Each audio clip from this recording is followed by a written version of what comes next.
Hello, dear listener. Welcome to my channel, where stories are so scary that only the bravest and most fearless can listen. If you are sure that you are brave enough, subscribe to my channel and I will question your bravery. But before you do, let me warn you, these stories are not for the faint of heart. They are not for people who scare easily. They are for people with ice in their veins and darkness in their hearts. If you are one of those people, then I welcome you. Come closer, listen closely, and prepare yourself for the horror that awaits.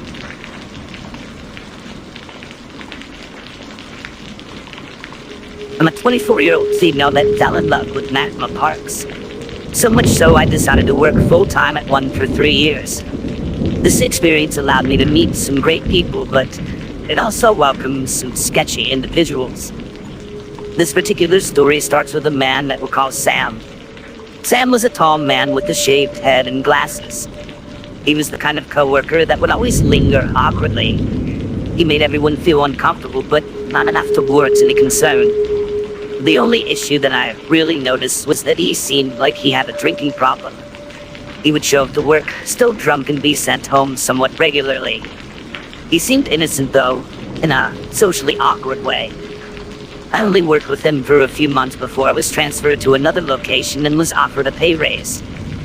A few months after starting the new position, I was in the employee break room browsing my news feed when I received 5 messages within a 3-minute time span.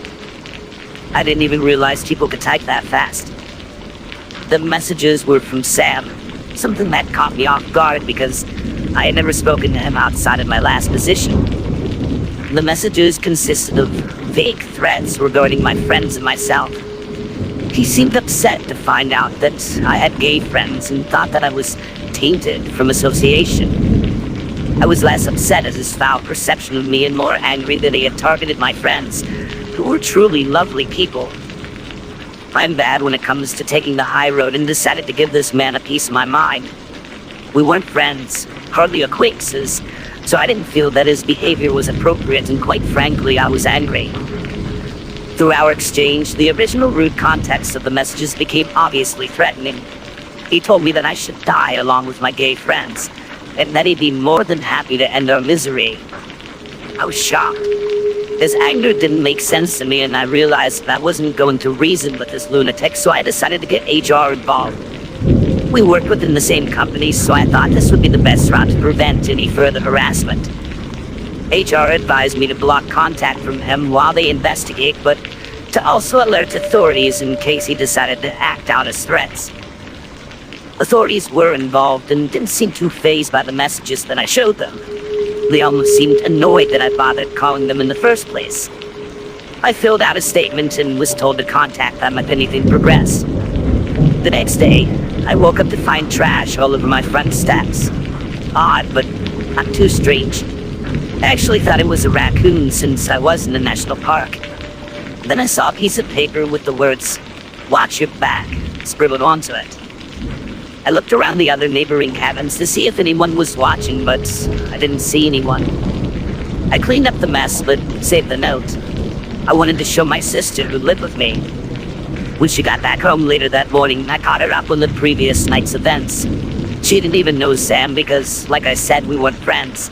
Why would I mention them in my personal life? I gave her a brief description in case she saw him lurking around and headed to work.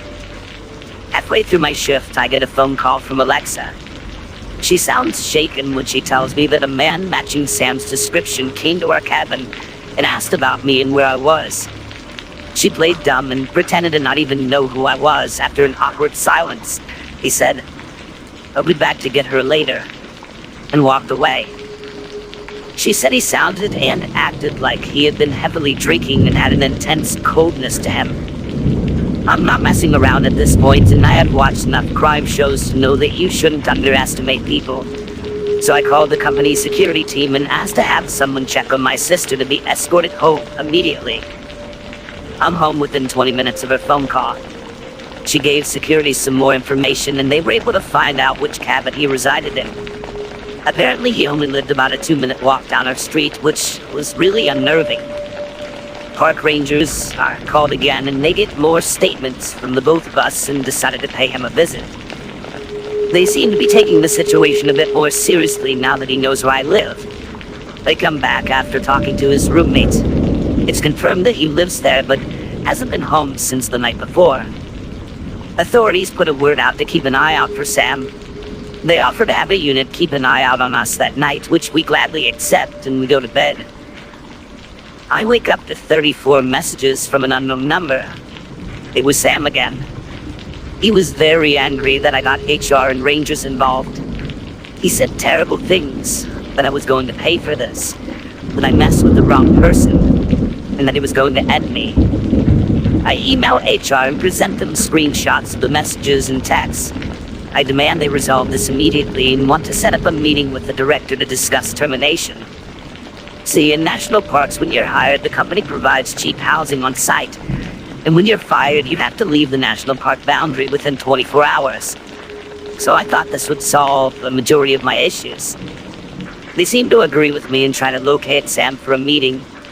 No one has seen him since the first messages began 2 days prior, so the park is on a manhunt. The park is huge, and it's easy to hide if you don't want to be found. Thankfully, his roommate alerted officials when Sam stumbled home drunk the next day. They were able to speak with him and sober him up enough to take him to the HR building a couple of hours later. After the meeting, I'm notified that he had been given a first and final write-up and will continue to work and live on my street. He apparently gave a sob story about his personal issues and promises to leave me alone. I was baffled that even with him threatening to hurt me, they weren't going to fire him.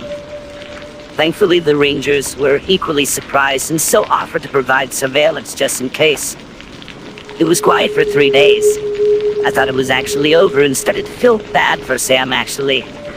I thought maybe he was just going through something and I was just his mental punching bag, I suppose.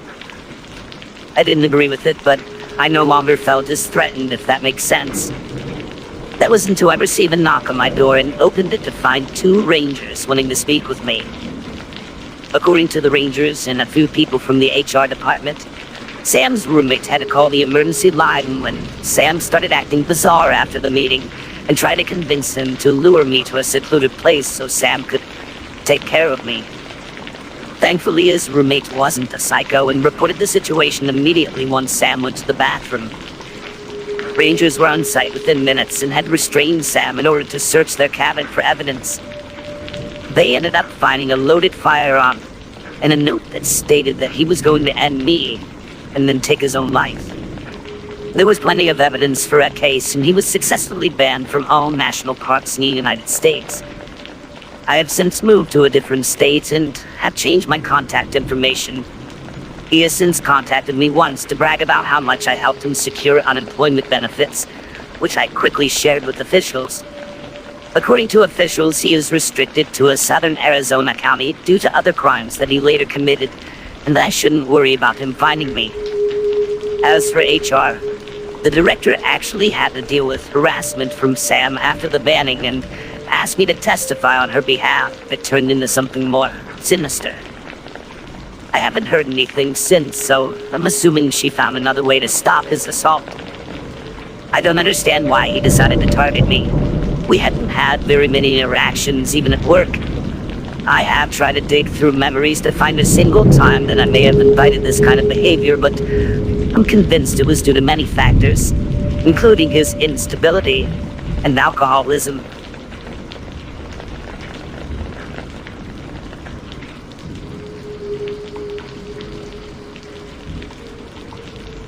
Up until junior year of high school, I flew mostly under the social radar and stuck to my status as a nerd girl. But when I was 15, I joined varsity cheer. My school's cheerleaders weren't popular by definition, but everyone kind of knew who you were because we were on the announcements, performed at pep rallies, and generally engaged with the students a lot. I made a lot of friends that year, and some of them happened to be the cool kids. For a while, I thought this was my long-awaited karma payoff for the years of bullying I'd suffered at their hands. I even developed a crush on one of them. A crush which the junior cheer captain herself volunteered to help me pursue. Homecoming is a big deal where I'm from, and I began to fantasize about my crush asking me to go with him. I'd heard rumors he was planning a dramatic proposal, and as homecoming season approached, I became more and more sure I would be his date. The junior cheer captain, who was close with him, kept dropping hints that I was right. One day at practice, she asked me what my favorite candy was, and I knew it would be so my crush would know what to give me. You can imagine my surprise when, after an exhausting theater rehearsal, I walked into the parking lot and was confronted by a guy I'd hardly spoken to, asking me to be his date. My theater friends all applauded, assuming I was overjoyed. I saw both my parents in the parking lot recording the whole surprise. But most importantly, the cool kids I'd recently befriended were standing right there behind him, egging him on. I didn't understand why, because he wasn't popular at all. In fact, he was known to be kind of creepy. The junior cheer captain was laughing and encouraging him to give me the box of my favorite candy he was holding. She definitely orchestrated the whole thing. I didn't really know the guy, but I didn't want to humiliate him in front of the coolest kids in school, so I faked a smile and rolled with it. I promised myself I'd deny him later in private so he wouldn't be embarrassed. Afterwards, when my parents excitedly asked me how I felt about the ordeal, I explained how uncomfortable it made me. I said that I got super strong, creepy vibes from the guy. That didn't fly with my parents. My mother accused me of having expectations too high, and my father demanded to know, not for the first time, if I was secretly a lesbian. I never had a boyfriend or shown much interest in dating.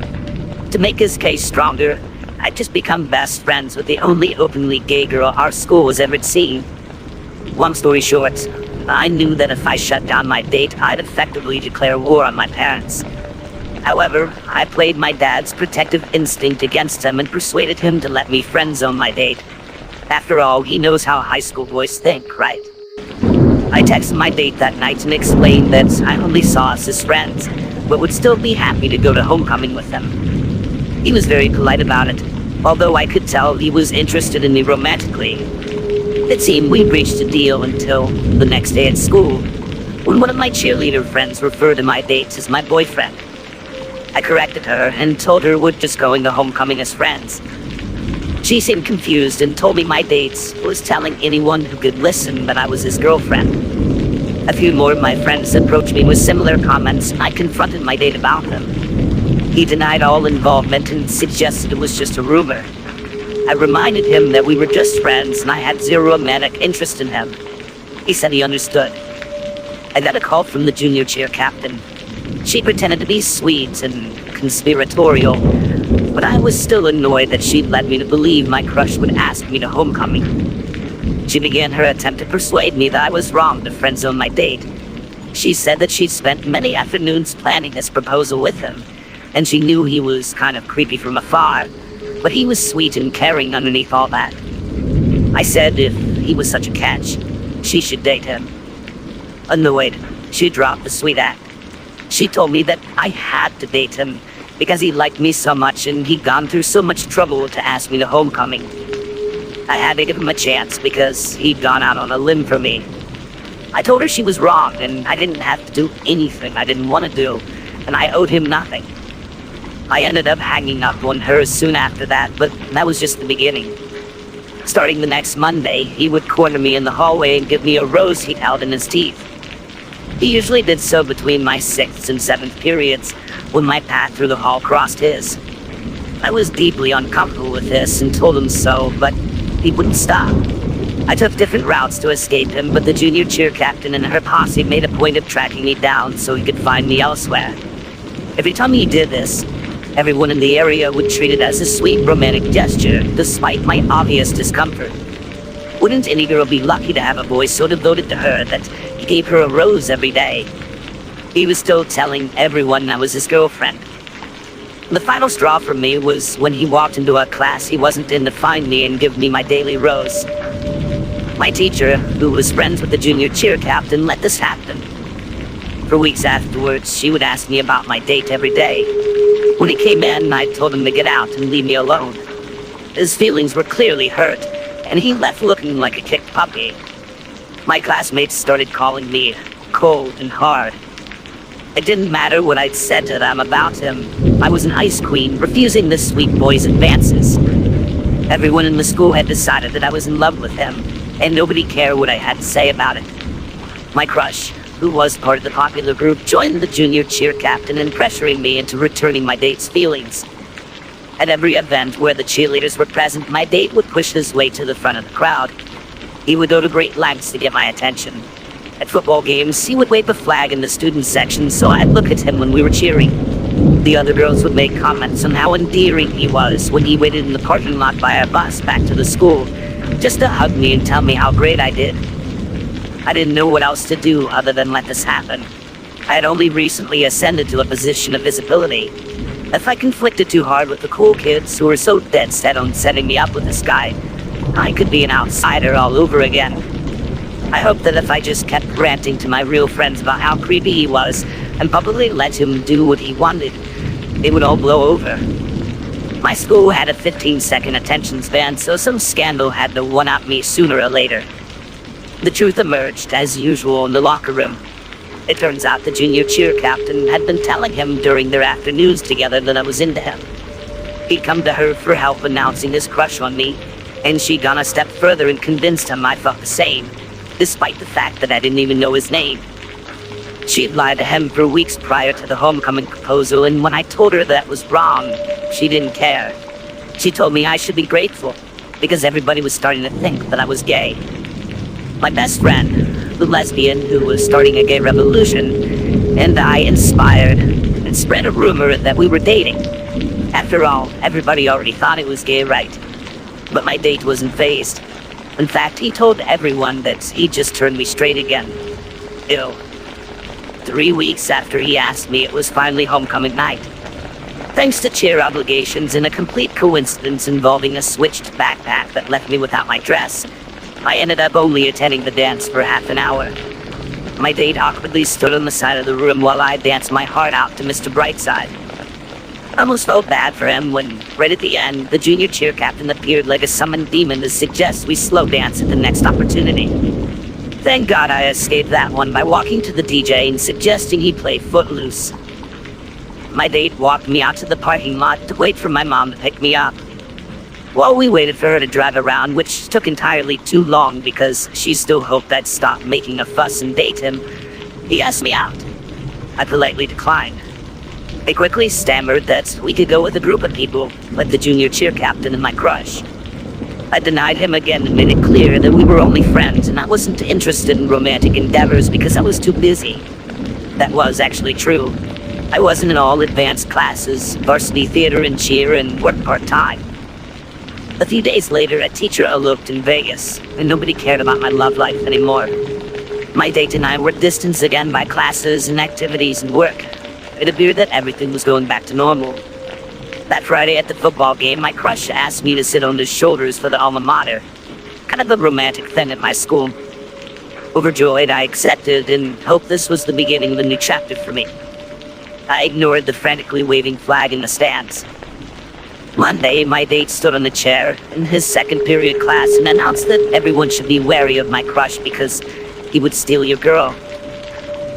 I heard everyone buzzing about it for a few hours later when someone called me a terrible name again for breaking my date's heart.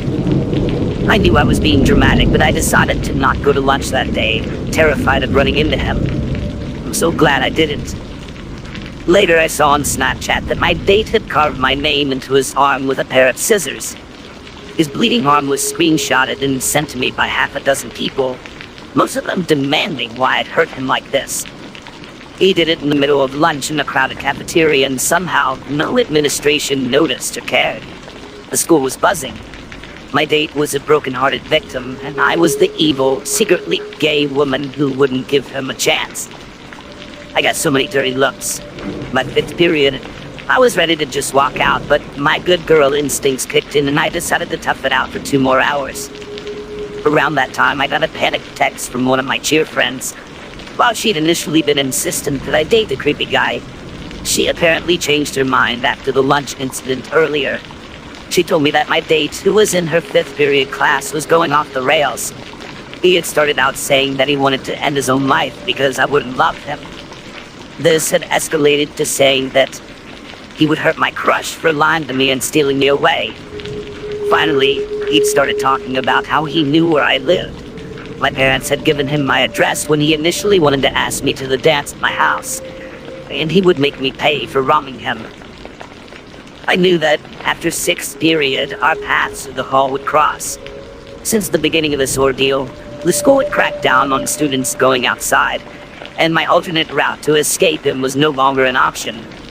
My class was at the far end of the hallway with nowhere to go into the central hub, and he would be coming from the other end of the hallway towards mine. I was stuck up a chimney, basically. Desperate, I texted the junior cheer captain to finish what she had started and tell him that I was not and had never been interested in him.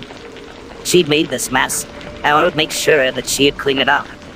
She said that she'd go to the counselor, but she didn't know what else to do. That was way beyond her control now. For the first and only time I skipped class, I hid out in the theater hall and waited for 7th period. I got a few texts during the passing period that my date was waiting for me by the bathrooms. There was a little alcove right there where you can't see people coming around the corner, and the thought of him hiding there and waiting for me to walk by alone horrified me. Right before 7th period began, a few of my classmates burst in, cackling, and proclaimed that my date was coming down here after school to hurt my crush. They thought this was hilarious, but judging by the look on my crush's face, this wasn't a joke to him anymore. Our teacher brushed this off as typical theater drama, pun fully intended. I watched the clock and tried not to cry, knowing that by the time the bell rang, my date would be outside, waiting for me and my crush to emerge. That day ended up being a work day, so my crush and I were able to escape the classroom and hide out elsewhere in the theater hall to get away from him. He opted for the black box theater, and I went for the lighting closet. Obviously, I didn't witness what happened, but my best friend filled me in afterwards. Allegedly, my date had turned up 3 minutes before the bell rang and stood outside the classroom where we couldn't see him when we opened the door. He told everyone standing around that he was ready to have a knife fight with my crush. We didn't know if he actually had a knife or not, but the idea that he might was enough to terrify me. His arm was wrapped in a paper towel that he was bleeding through. My best friend told him my crush and I were gone, but he didn't believe her. He stood outside for 25 minutes until the administrators began walking through to make sure no one was in the school who shouldn't be. My date wasn't in theaters, so he wasn't allowed to stick around. That night I texted them that not only would I never date him, he could no longer even see a friendship between us. I sent him a number and told him to get help. Finally, I told him that he needed to learn what no meant, and I never wanted to speak to him again. He responded that he was sorry, and asked if there was anything he'd do to fix this, and I told him no. I don't think he learned the meaning of the word after all, because the same pattern repeated itself a few months later on Valentine's Day, the next year at homecoming, senior year Valentine's Day, and prom. But those are other stories. I've since graduated and gone off to college hundreds of miles away from him. My family back home moved from the address my parents gave him. Contrary to popular belief, I'm not gay. My crush, on the other hand, came out a few months later, and we were friends for the rest of high school. I'm working on handling romantic endeavors in a healthy way, but he got in my head. He was the first person to ever show interest in me. Ironically, the last time I saw him was my first and only homecoming game after graduating.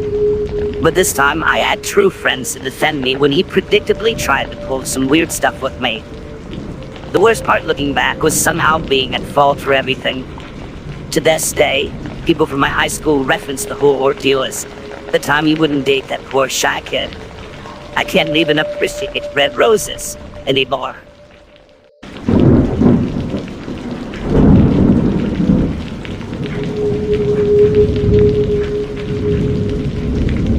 To follow up, I really appreciate the support I'm getting from Part 1. I've been keeping pretty quiet about the whole experience for years because I thought no one would believe me. I'm really happy you guys do for the most part. I answered some questions about details in Part 1, which I'll repeat here to clear some stuff up.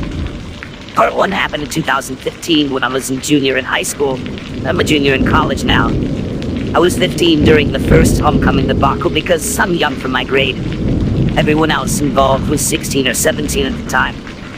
My parents, after all this played out, had very different reactions.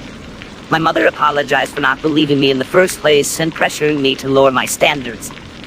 My relationship with her has become a success story in the past 4 years, and this experience jump-started its evolution. On the other hand, my father has rewritten the narrative entirely and insists he never once advocated I go to homecoming with my date.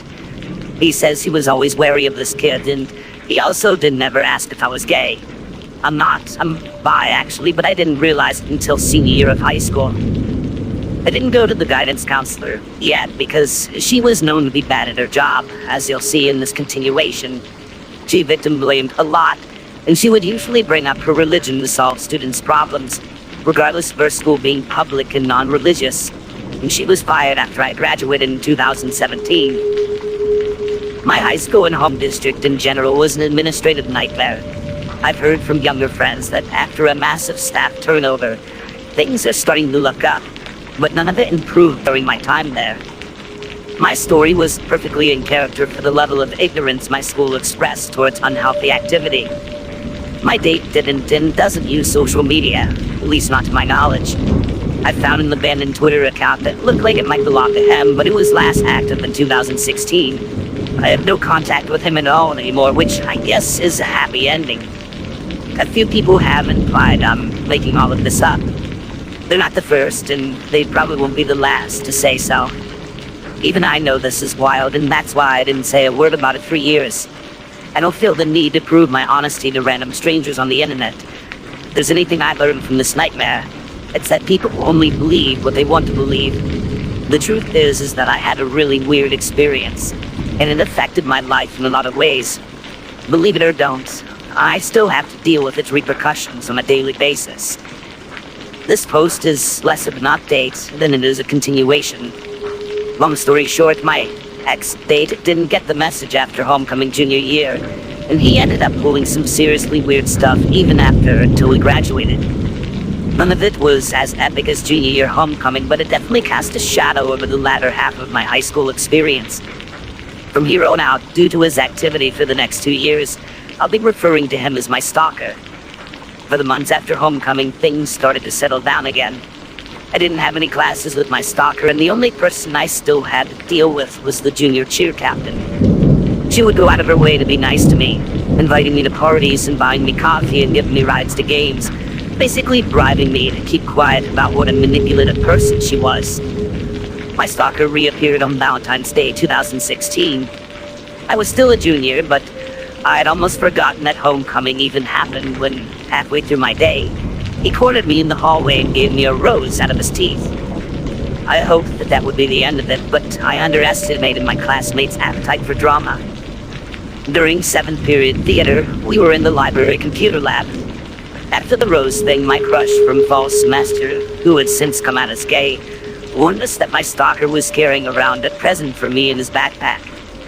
I thanked him for the heads up and told my best friend, gay revolution lesbian. She and I were sitting together on the inside of a row when the bell rang.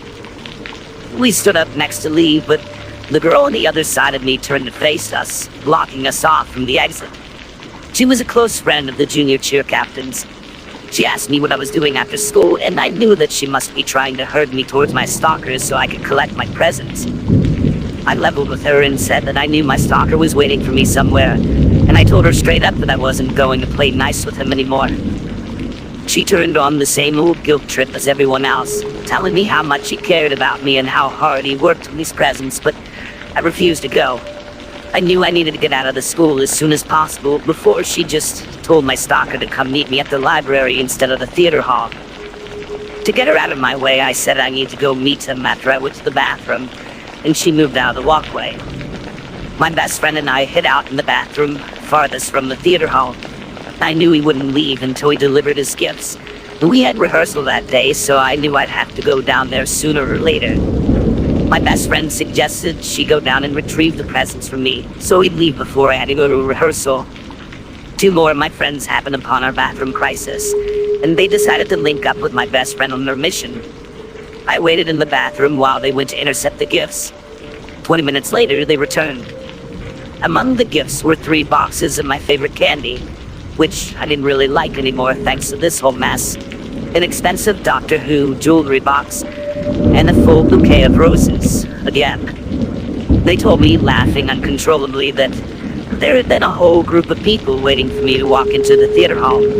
My stalker wasn't too happy to hand over the presents, but my best friend made it clear I wouldn't be coming to get them, so he could hand them over to my friends or never deliver them at all. After about 10 minutes, the group waiting for me dissipated and my stalker gave away the gifts. I was so creeped out that I didn't keep any of them. For my birthday a few weeks later, I go out of school after 4th period and went to a theme park with my cousin. I didn't tell anyone I was leaving or where I was going. My best friend told me my stalker had waited outside the theater hall for me with a letter and a rose in hand until the school kicked everyone out who wasn't in theater. I was an assistant director and light crew for a one-act play that spring. An acquaintance of mine who didn't keep up with gossip was in charge of making the program, and she mentioned how cute my boyfriend was for taking out an ad in the program for me. I was sufficiently freaked out, told her I didn't have a boyfriend, and asked to see the ad he paid for. It was a picture of my stalker and I from junior homecoming, along with a note that said something like, "Good luck, Saucy. I love you." I begged my friend not to put it in the program, and she didn't, seeing my obvious discomfort. She refunded him his money and made some excuse about a local business buying more ad space. He tried the same trick for the last show of the year, which I was actually in. He showed up to the opening night and got kicked out for filming. The theater department has now instituted a widespread rule of checking with a person an ad is targeted at before printing it, which is more than school administration ever cared to do. During a cleanup day for theater the summer before senior year, a guy from a different school showed up to help. He had been talking to me over social media for a few weeks, and I knew I was his next target. He'd made a game out of going on a date with every girl in our department. Sure enough, he'd asked me out while I cleaned up the prop closet, and I agreed. He was decent looking, and he wasn't mentally unstable, even if he was an idiot. I also knew that if I played my card right, I could turn this to my advantage. He was using me, so I just made sure I got something out of it too. We went on our dates. It was okay, no weird advances or anything, and he bought me dinner. On the way home, I directed the conversation towards homecoming. He caught my drift and asked me right there, "No muss, no fuss." I said yes. Senior year started. My new date was all the way over at his school on the other side of town. My stalker was in 2 of my classes, 4th period biology and 6th period English, and had the same lunch as me. I was hyper aware of him staring at me every day, but didn't want to make a big deal out of it. I knew he wanted my attention and I refused to give it to him. Instead, I went about my life as usual. I made friends with the teachers who were lunch hall monitors so I could leave the cafeteria, effectively avoiding my stalker. I ate lunch in the theater hall with my best friend every day.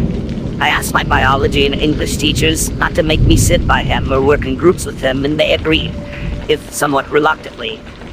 They, like pretty much everyone else, thought I was being a dramatic cheerleader making up stories.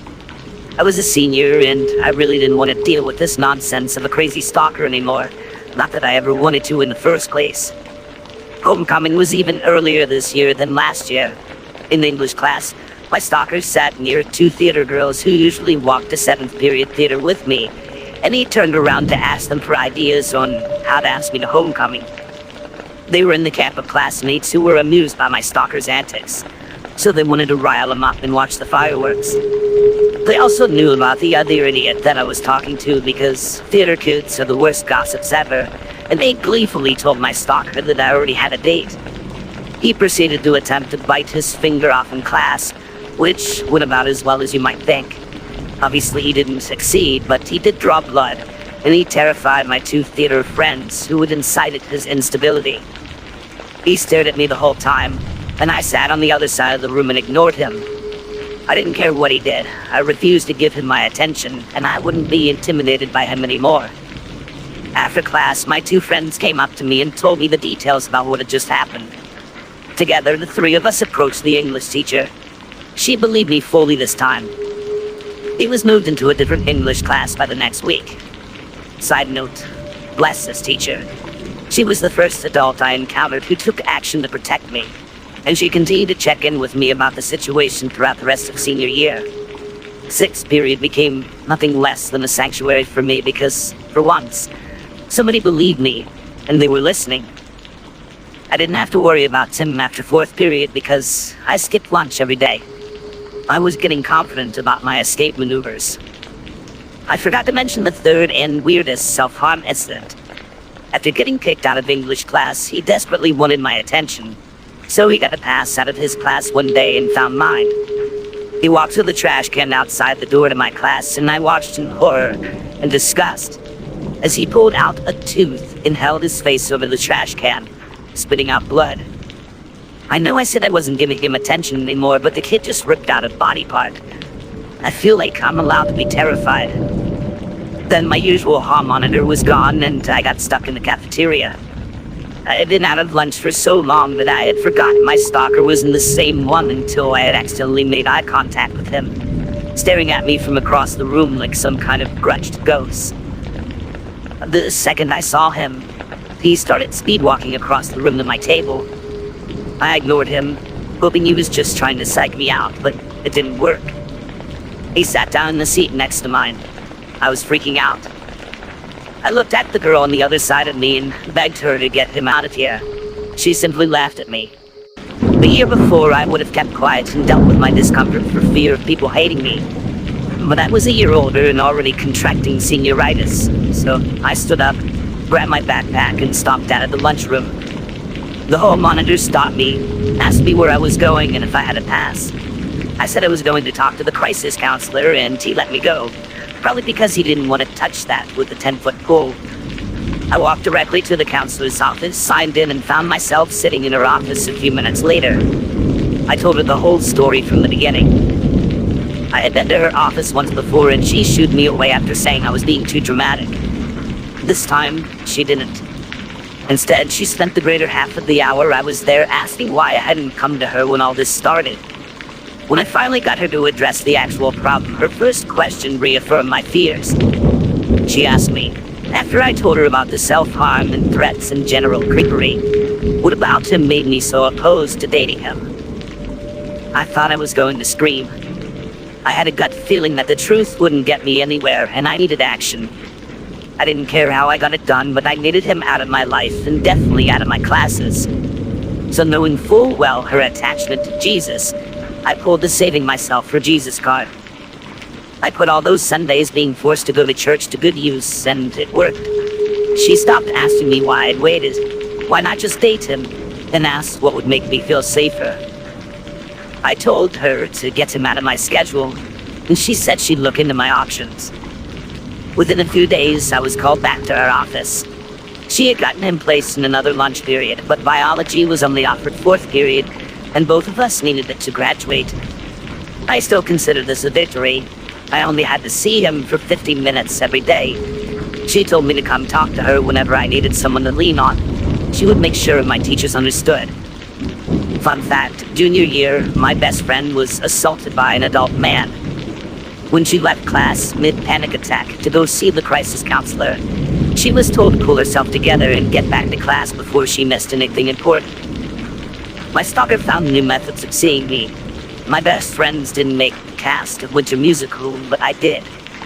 I didn't realize that I had been isolated until my stalker joined crew and regularly tried to intimidate me. He would drill holes in set pieces that didn't need work because I was sitting near them, and he wanted to watch me flinch. He would steal the props I used and hide them in a shop, so I had to be near him to retrieve them. My new crush and I were co-dance captains, and she convinced her friend, the set head, to keep my stalker off stage at all times.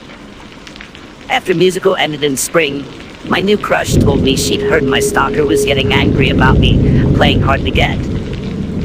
I was hanging out in the theater hall with a few crew kids getting ready for one-act play when one of them pointed at me, shocked, and went, "You're saucy."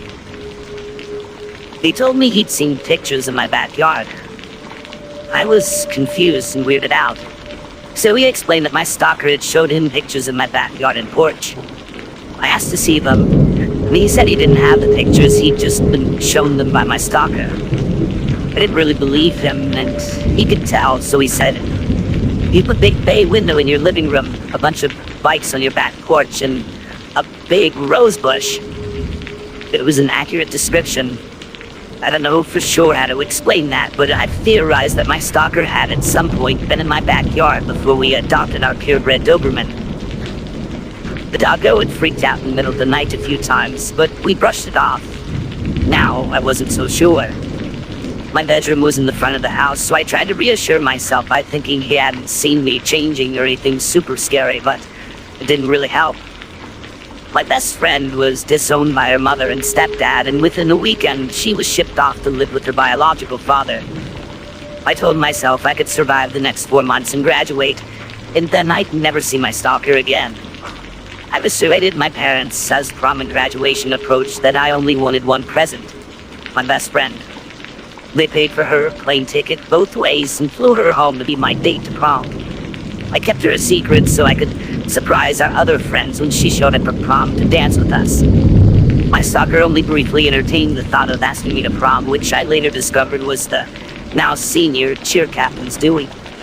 I guess Hitch finally started to realize the full effect of her actions because she told him he needed to leave me alone. I don't know what else she said, but he went eerily silent in the weeks leading up to prom. He still came to the last play of the year, but he didn't film me this time. He waited for me outside the auditorium afterwards, but I was with other people on our way to cast dinner, and he didn't try anything. At prom, my friends were elated when they saw my best friend had returned. We danced and talked a bunch of trash and had a great time together. It was honestly one of the best moments of my life when I walked in and saw her. Of course, my stalker tried one last time to change my mind. My friends and I were sitting at one of the tables together laughing and catching up, and I saw my best friend's expression turn into a glare when someone walked up behind me. I turned around to see my stalker waiting behind my chair. I stood up. I was taller than him in my heels and said as calmly as possible that he wasn't welcome here. I was also 17 and angry and feeling unstoppable, so I tacked on, "If you ever speak to me again, I'll rip your junk off." It was the last thing I ever said to him. My best friend flew away again. We all graduated, and everyone went our separate ways for college. I saw my stalker again at the first homecoming after I graduated high school, but he didn't talk to me. He just stared at me the whole time. Later, he showed up my sister's fall play at her alma mater, and he asked a cast member where she was and if I was there. Luckily for me, the cast member was one of my littles, and he told my stalker he needed to leave immediately.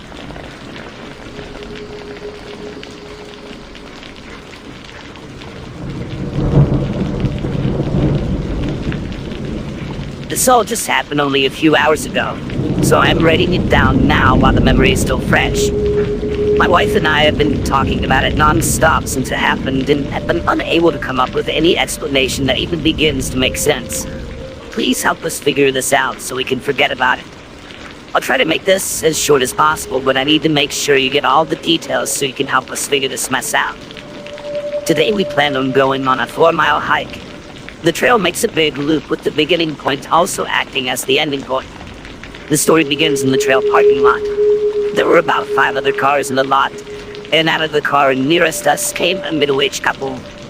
We paid them no mind as we typically do as strangers, and as we headed off to the restroom before hitting the trail, they set off on their own hike.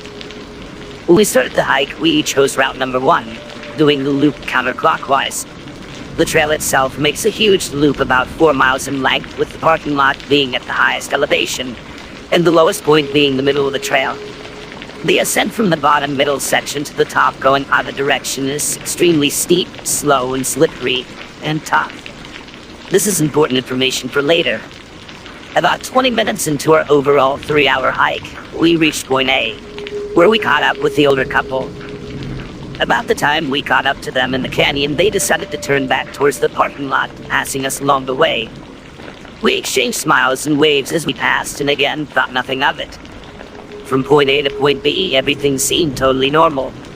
We were hot and tired, of course, but were enjoying ourselves and thought very little about the other couple. When we reached point B, about 2/3 of the way through the loop, just starting the uphill climb back towards the parking lot, however, things started to get a little weird.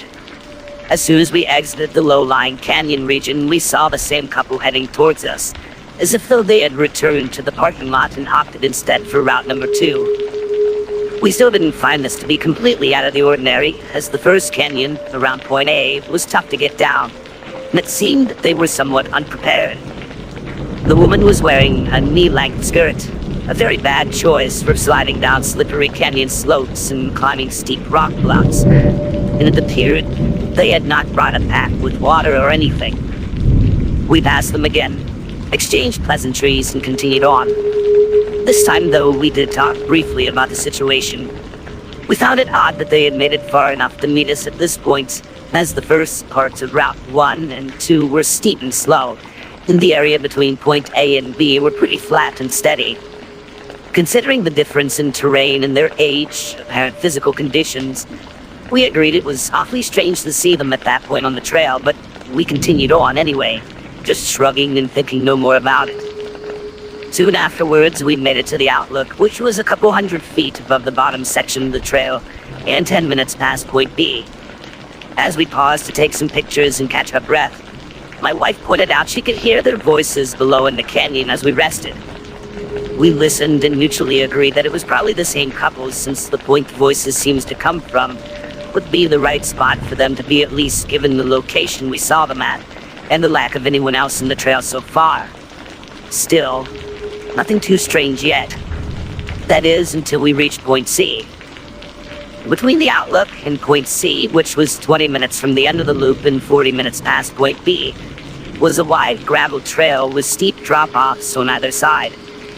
You could say it was sort of a ridge, as everything within the loop made a giant, loop-sided bowl, much like a volcano, with the elevation difference between the lowest point of the trail and highest point of the trail being 500 feet. This made the terrain around the trail seem pretty much impassable. It was extremely steep and covered in thick overgrowth and fallen trees. It seems to be pretty much a given that the established trail is the only way to get from the outlook back to the parking lot. As we neared point C, we were becoming increasingly exhausted and ready to be done. We stopped once or twice for about 30 seconds apiece to catch our breath, and as we got closer and closer to point C, it was as if the energy was sucked out of both of us. Of course, the trail was tough, but we had done it and many like it before, and it was not even 80 degrees outside. Even as our mental focus began to waver and we started noticing a significant change in our demeanor and attitude, we still marched on, knowing the end of the trail was near. When we reached point C, everything changed for the worse. Now keep in mind, we saw the older couple about 40 minutes earlier at point B, and there was no way to reach point C from there except the trail we were currently on. There were no shortcuts, there was no realistic way to pass us without us knowing, and no way to possibly beat us there. And yet, there they were, sitting on a bench on the side of the trail, eating lunch at that. As we passed them, the man mentioned something about a picnic to us and smiled, laughing. We tried our best to respond in kind, but the mood was as if we had just walked into a gigantic black cloud of smoke. I don't know how else to explain it, but the area around them disoriented us completely, and we no doubt were pale as ghosts and obviously shaken. It wasn't a malevolent feeling, and they didn't seem aggressive or strange, but our brains were just shocked in a state of horror in seeing them there. It just wasn't possible. We passed on by then, and as soon as we were out of earshot, my wife turned to me with a face I had never seen before in my life. We were terrified. Without saying a word to each other, we both expressed the same feeling of shock. It felt as if though we had just walked through a time warp, or as if we had just brushed against another dimension. Our following discussion amounted to this. There is no way they could have beaten us there. Sure, maybe, possibly, just maybe there was a chance, but only if after seeing us at point B, they sprinted through the woods in a direct line towards point C.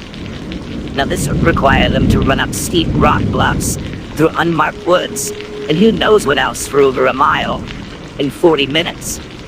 That's how long it took us to get there, going at a pretty good speed using the clear trail, which, as a crow flies, was not that much longer than the direct route from B to C. We are in our early 20s and in decent shape, and we were dead tired by the time we saw them. And based on their apparent level of preparedness and fitness, no judgment here, only stating what we could see.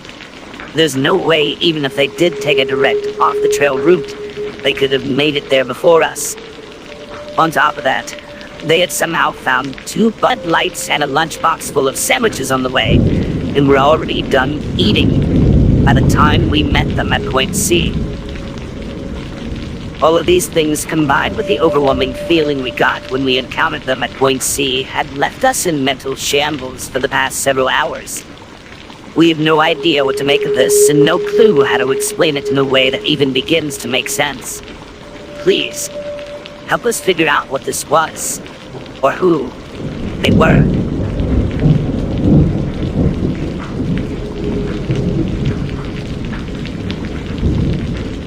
It was a 7-year-old girl a little over 30 years ago when my best friend and I saw a lady get shot and stabbed. I lived in an apartment in Bellflower, California at the time. The apartment complex was in the shape of a rectangle with an open courtyard in the middle of it. It also had a swimming pool, which was where my friend and I were when this incident occurred. There are 3 security doors to enter into the complex itself. The front entrance is made out of thick glass, and you need to use either a key or a code to enter. If you're a visitor, you call the apartment number and get buzzed in. There was a driveway on the side of the complex for tenants to park their cars. Unfortunately, at this time, there was no security gate in the driveway before anyone could walk off the street into the tenant carports, as well as the other 2 security doors. The other 2 security doors is located on the side of the complex and the other to the back. The detail of the layout is important as the line of sight of my friend and I and the lady who was attacked. You cannot see the courtyard from the front glass door because of a privacy guard wall blocking the view. However, you can see the middle of the pool from the side security door, and that's where this incident occurred. As I said, my friend and I were swimming in the pool. My friend's father was watching us while sitting on a pool chair reading. He was not in view of the side security door, but my friend and I were when the lady, I'm sorry I can't remember her name, walked up to the side security door. We knew her as she was a tenant in the complex. She was a nurse and must have gotten off of her shift as she was still in her scrubs. She was a black woman in her mid to late 30s. She was a very nice woman, and I believe she lived alone at the time. My friend and I called out a hello to her, and she said hello back as she was getting her keys so she could open the security door to come inside the complex. We were just hanging onto the side of the pool watching her when 2 men walked up to her. We didn't quite hear what was said, except I do remember hearing her shout no. The 2 men seemed to be a bit young, possibly late teens or early 20s. One man was black with a fade haircut, while the other man was either white or light-skinned and had a bit of an afro. The race and hairstyle is all I can remember of them. We heard her scream out no. That is when I remember seeing one man pull at a gun and shot her. Then the other man pulled at a knife and stabbed her. She collapsed onto the ground, crying out loud. I don't know if my friend and I made a sound or what, but as we hung out on the other side of the pool in shock, the 2 men turned their heads towards us. Immediately, my friend and I ducked down into the water in the pool, and she grabbed my hand, and underneath the water, we swam towards the shallow end of the pool, where we would be out of view from the side door. My friend's father had heard the gunshot, but was on the other side of the pool and would have to cross the side door entrance to go to his apartment to call 911.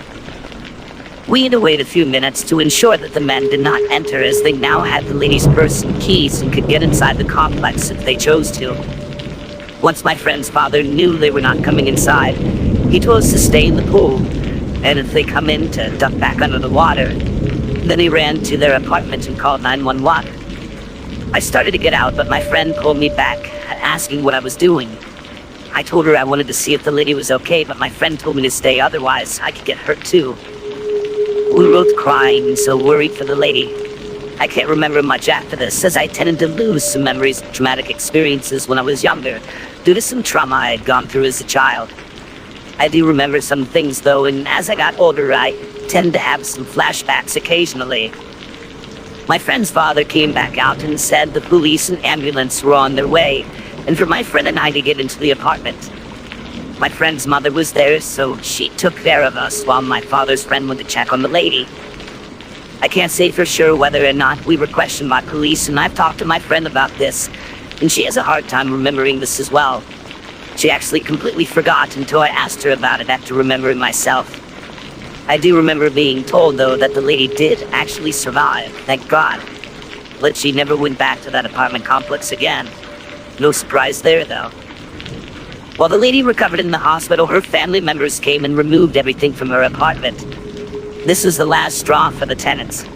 From what my parents told me, there were complaints about the safety of the carports and complex itself because there was no security gate in the driveway. The tenants requested to have a gate installed, but the complex owner refused. However, after this incident, the owner installed a security gate to the driveway, and the tenants had gate openers that they could use, kind of like garage door openers. As this was a traumatic event for my friend and I cannot even imagine how traumatizing this was for the lady who was attacked. We didn't live in the safest neighborhoods, but we didn't have very many incidents like this that I can remember. I do remember having nightmares a few times after witnessing this. I would dream that the two men actually came into the complex and tried to hurt my friend and I. Not only am I glad that the lady survived, but that my friend, her father, and I were not hurt from those men. I don't know what we would have done if they did manage to get inside. We were only children, but maybe that could be why they didn't come inside. Or it could have been because they did this in the middle of the day where anyone could see. I don't know what happened to those men. I don't know if they were found and brought to justice. They could have been, and the adults just decided not to say anything else to us about this incident so my friend and I wouldn't be afraid. However, I'm just glad that I never had to meet them again.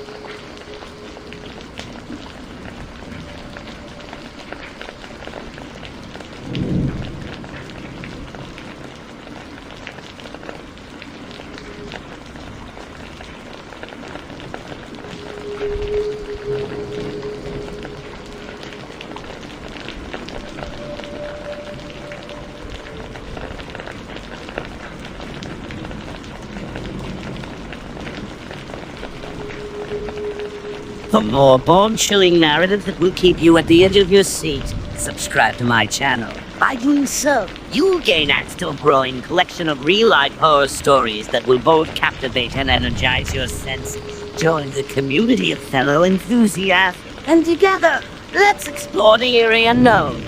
Subscribe now, and prepare for more terror-themed true tales that will leave you craving more.